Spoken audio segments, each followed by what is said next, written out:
আমরা এখানে কোনো রাজনৈতিক মিছিলে আসি নাই, কোনো পিকেটিং করতে আসি নাই। আমরা আসছি সকল শিক্ষকের দাবি নিয়ে।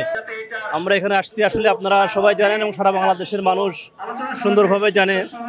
আমরা আসছি, আমরা শিক্ষক মানুষ, আমরা ছাত্র ও ছাত্রীদের সাথে লেখাপড়া করে ক্লাস থাকার কথা আমাদের।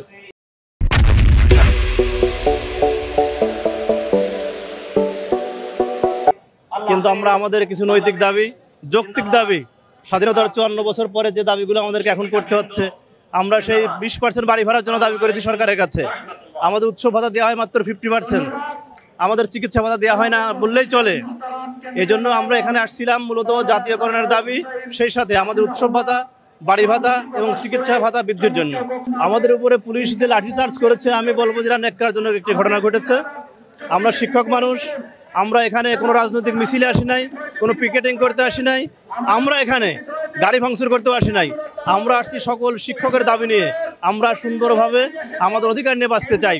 সেই দাবির উপরে সরকার একদম বেআইনিভাবে আমাদের বিনা কারণে লাঠিচার্জ করেছে। আমরা ধিক্কার জানাই এবং এই সরকারের কাছে অনতিবিলম্বে এই সমস্ত যারা আমাদের উপর লাঠিচার্জ করেছে তাদের গ্রেপ্তার এবং তাদের বিচারের দাবি জানাচ্ছি।